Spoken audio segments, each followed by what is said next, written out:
शांति 19/3/2022 की मुरली है। ज्ञान के सागर, आनंद के सागर शिव परमात्मा कहते हैं, मीठे बच्चे, बाप आए हैं तुम्हें इस दुख के लोक से निकाल सुख के धाम में ले जाने। धाम पवित्र स्थान को कहा जाता है। प्रश्न है, यह बेहद का खेल किन दो शब्दों के आधार पर बना हुआ है? देखो, ये खेल भी जो है ना, बेहद का है। ये सृष्टि रंगमंच पर हम पाठ बजाने आए, ऊपर से हम आत्माएं। तो ये खेल है हार और जीत का। सतयुग त्रेता में जीत है, द्वापर कलयुग में हार है। तो ये जो हार और जीत का जो खेल है, ये दो शब्दों के आधार पर बना हुआ है। वो कौन सा? उत्तर है वर्षा और श्राप। बाप सुख का वर्षा देते हैं, रावण दुख का श्राप देते हैं। यह बेहद की बात है। देवी देवता धर्म वाले बाप से वर्षा लेते हैं, आधा कल्प के बाद फिर रावण श्राप देता है। तुम बच्चों को अब स्मृति आई है, हम निराकारी दुनिया में रहते थे, फिर सुख का पाठ बजाया, हम सो देवता, क्षत्रिय, वैश्य, शूद्र बने, अब ब्राह्मण बन देवता बन रहे। ये स्मृति किसने दिलाई? परमात्मा ने आके, कि बच्चे तुम ही देवी देवता थे, रावण ने तुमको वर्थ नॉट पेनी बना दिया है। गीत है ओम नमः शिवाय, ओम शांति। यह है बेहद के बाप की महिमा। ओम नमः शिवाय, यह बेहद के बाप की महिमा है। ऊंचते ऊंच वो भगवान है, यह तो सब जानते हैं। ऊंचे ते ऊंच भगवान की मत भी श्रीमत ऊंची होगी, इसीलिए कहा जाता है श्रीमत, अर्थात श्रेष्ठ मत। भगवान जब इस धरा पर आते हैं तो हम बच्चों को मत देते हैं, मुरली द्वारा अपनी श्रीमत देते हैं। देखो, जबरदस्ती नहीं करते, सिर्फ मत देते हैं। अभी हमको समझना है कि हमको श्रीमत पर चलना है, मन मत पर चलना है, या पर मत पर चलना है। सभी भक्तियां उनको याद करती है, वो है भगवान, तो भगवती भी चाहिए ना। पिता है तो माता भी चाहिए। एक होता है लौकिक के माता पिता, दूसरे होते हैं पारलौकिक माता पिता।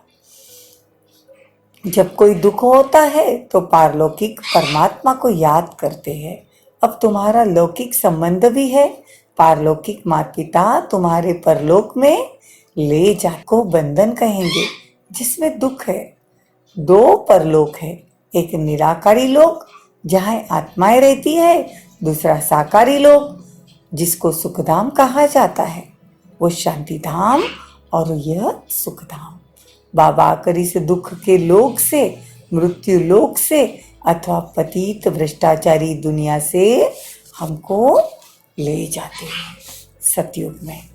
तो देखो, बाबा कहते हैं तुमको संपूर्ण पावन, संपूर्ण निर्विकारी बनना है।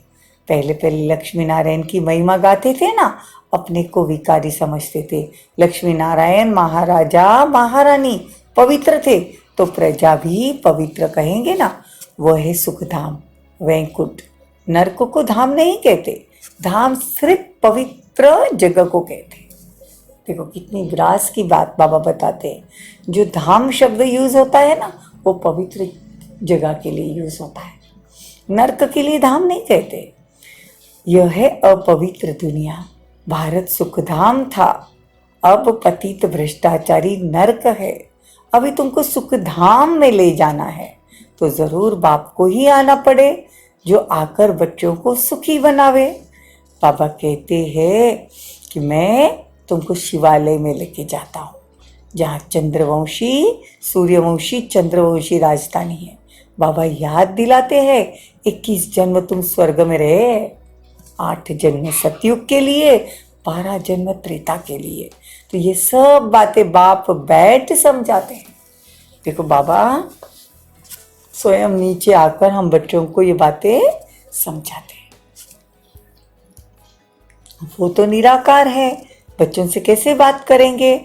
तो कहते मैं साधारण तन का लोन लेता हूँ, मैं तुमको समझाता हूँ। आधा कल्प तुम अशोक वाटिका में थे, फिर तुम शोक वाटिका में आ गए हो। सुख पूरा होकर दुख आ गया, वाम मार्ग माना नर्क। द्वापर से हम जिसको खुद को बॉडी समझने लगे, वाम मार्ग में चले गए, दुख वहीं से धीरे धीरे शुरू हो गया। भगवान आकर स्वर्ग रचते हैं तो स्वर्ग का वर्षा भी तो मिलना चाहिए। अगर भगवान आकर स्वर्ग रचेंगे तो हम बच्चों को उसका वर्षा भी तो मिलना चाहिए ना। वर्षा पाया हुआ था, माया ने आधा कल्प श्राप दे दिया। भगवान ने हमको वर्षा दिया था, द्वापर से हम श्रापित हो गए। तो बाबा कहते हैं हम 100 देवता बने, फिर क्षत्रिय बने, फिर शूद्र बने, इन सब वर्णों में हम आते हैं। फिर अभी हम ब्राह्मण बने हैं, फिर फरिश्ता, फिर 100 देवता। ये चक्र आज बाबा बार बार रिपीट कर रहे हैं। तुम मेरी श्रीमत पर चलो, नहीं तो तुम स्वर्ग के सुख देख नहीं सकेंगे। स्वर्ग में दुख का नाम निशान नहीं होता और कोई खंड नहीं रहता। भारत असूल में प्राचीन खंड है, केवल देवी देवताओं का ही राज्य था। देखो ये हमारा भारत अविनाशी खंड है। पूरी सृष्टि में बाकी सब अमेरिका हो, रशिया हो, सब खंडों का विनाश होगा। रहेगा कौन? सिर्फ भारत, जहाँ देवी देवताओं का राज्य होगा। सतयुग शिवालय कहा जाता है। शिव बाबा आकर स्थापन करते हैं। शिव बाबा ब्रह्मा द्वारा स्वर्ग की स्थापना और शंकर द्वारा नरक का विनाश कराते हैं। अभी तुम पांडव योग बल से 5 विकारों पर जीत पाए, जगत जीत विश्व के मालिक बनते हैं। लक्ष्मी नारायण सूर्यवंशी स्वर्ग के मालिक थे। बाप कहते हैं अब मेरी श्रीमत पर तुम चलोगे ना तो तुमको ऐसे लक्ष्मी नारायण जैसा श्रेष्ठ बनाऊंगा। तुम जानते हो इस दुनिया की आयु 5000 वर्ष है, उसमें ही पुरानी और नई बनती। पूरा चक्र सिर्फ 5000 साल का है। उसमें सतयुग, त्रेता युग, द्वापर और कलयुग। सतयुग 1250 वर्ष, त्रेता 1250 वर्ष, द्वापर 1250 वर्ष और कलयुग भी 1250 वर्ष। तो बाबा कहते टोटल 5000 साल का सृष्टि चक्र है। उसमें ही दुनिया नई भी होती है और पुरानी भी होती है। बाप कहते हैं हम बाप के साथ पहले स्वीट होम में थे, परम धाम जहाँ आत्माएं रहती है, जहाँ शरीर नहीं होता है, उसे स्वीट होम, परम धाम, ब्रह्मलोक, मूल वतन, बहुत सारे नाम हैं। फिर हम देवता बने, क्षत्रिय बने, फिर हम शूद्र बने। अब हमारा ये अंतिम जन्म है। हम ब्राह्मण स्वर्ग का वर्षा ले देवता बनेंगे, नया शरीर धारण करेंगे। ये चक्र बुद्धि में फिरना चाहिए। कौन सा चक्र? कि हम सतयुग, त्रेता, द्वापर, कलयुग में कैसे आते हैं, कैसे हमारे वर्ण बदलते हैं। पहले देवता, फिर क्षत्रिय, फिर वैश्य। देवता कब? सतयुग में। देवता सतयुग में, त्रेता में क्षत्रिय, वैश्य द्वापर में, शूद्र कलयुग में, संगम युग पर हम ब्राह्मण बनते हैं। ये वर्ण को समझना है, ये चक्र बुद्धि में फिरना चाहिए। पवित्र रहने से तुम स्वर्ग के चक्रवर्ती महाराजा बनेंगे। ये बातें उन्हों की बुद्धि में आएगी जो कल्प पहले मुआफिक बने होंगे, नहीं तो बुद्धि में आएगी नहीं। वर्ल्ड की हिस्ट्री ज्योग्राफी समझने की, वर्ल्ड की हिस्ट्री ज्योग्राफी समझने की, मतलब हिस्ट्री मतलब इतिहास। सतयुग कैसा था, सतयुग की सारी बातें इतिहास में आ जाती है। फिर ज्योग्राफी मतलब भूगोल, भूगोल मतलब वहाँ के एरियाज, हाँ, वहाँ के वातावरण, सब सतयुग की बातें बाबा समझाते हैं। रावण की शरण ली तो राम की निंदा कराएंगे। देखो बाबा कहते हैं कि जितना हो सके राम की शरण ली है तो राम की शरण में रहो। अगर ट्रेटर बन पड़ेंगे तो रावण की शरण में चले जाएंगे तो फिर निंदा कराएंगे। तुम्हारी बुद्धि में है कि हम ये बरोबर राम राज्य और रावण राज्य का खेल बना हुआ है। सतयुग, त्रेता, सतो प्रधान, फिर द्वापर, कलयुग, रजो, फिर कलयुग में तो एकदम तमो प्रधान बन जाएंगे। बाबा आकर सतो प्रधान बनाते हैं। रावण आकर शापित करता है। बाबा आकर तुमको कितना 16 कला संपूर्ण संपूर्ण निर्विकारी मर्यादा पुरुषोत्तम बनाते हैं। फिर हम 16 कला सतयुग में, 14 कला त्रेता में, फिर रावण के संग में कलाएं कमती हो जाती, मतलब द्वापर में, और कलयुग में तो 9 कला। ये सब बाबा कहते भ्रष्टाचारी बन जाते हैं। बेहद का बाप तुम बच्चों को जान सकते हैं। अभी तुम भगवान के घर में बैठे हो, तुम ब्राह्मण ब्राह्मणिया, फिर देवता बनेंगे, फिर क्षत्रिय, फिर वैश्य, फिर शूद्र। ये चक्र है। चक्रवर्ती तुम ब्राह्मण हो, राजयोग से ज्ञान धारण करने से तुम चक्रवर्ती राजा रानी बनेंगे। तो उच्च पुरुषार्थ कर स्वर्ग में उच्च पद पाना है। जितना मुरली सुनेंगे, जितना हम बाबा की याद करेंगे, उतना उच्च पद पाएंगे। अच्छा, मीठे मीठे सिक्की लगे बच्चों प्रति माता पिता बाप दादा का याद प्यार और गुड मॉर्निंग। रूहानी बाप की रूहानी बच्चों को नमस्ते। हम रूहानी बच्चों की रूहानी माता पिता बाप दादा को याद प्यार, गुड मॉर्निंग, नमस्ते, थैंक यू, बहुत बहुत शुक्रिया। धारणा के लिए मुख्य सार, इस अंतिम जन्म में राम की मत पर चलना है।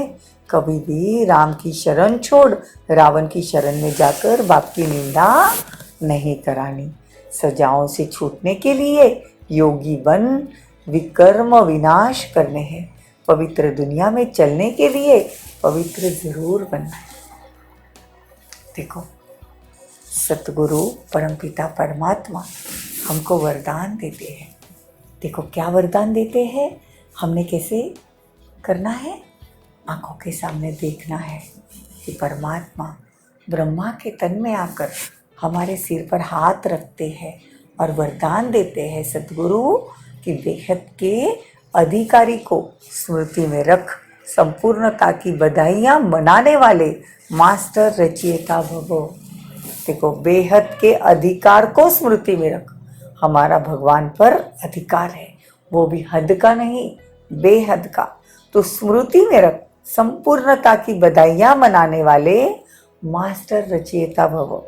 संगम युग पर आप बच्चों को वर्षा भी प्राप्त है, पढ़ाई के आधार पर सोर्स ऑफ इनकम भी है और वरदान भी मिले हुए हैं।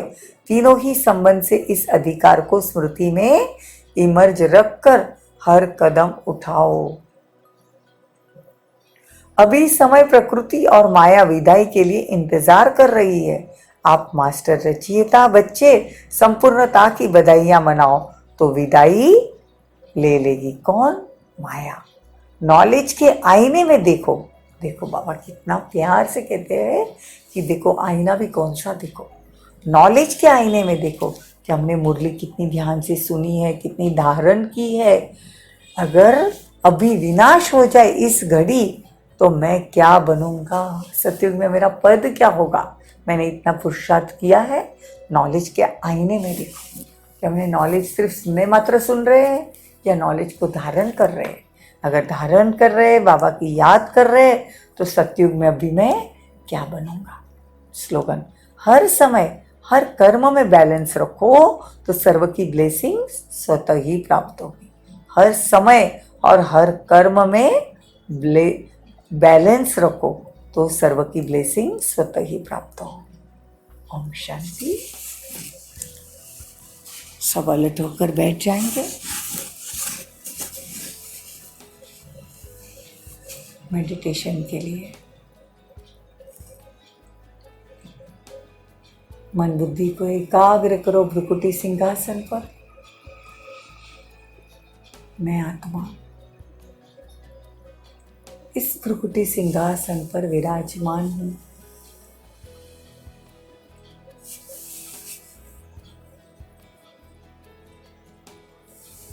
देखो अपने आप को, एक छोटा सा बिंदु, एक छोटा सा स्टार भ्रुकुटी सिंहासन पर चमक रहा है और मेरी भ्रुकुटी से प्रकाश ही प्रकाश निकल रहा है।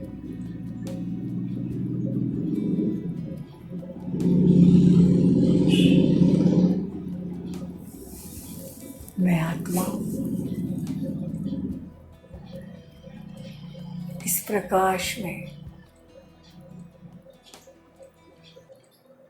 नहा रही हूँ। देखो अपने आप को प्रकृति में से प्रकाश निकलकर पूरे शरीर में फैल रहा है,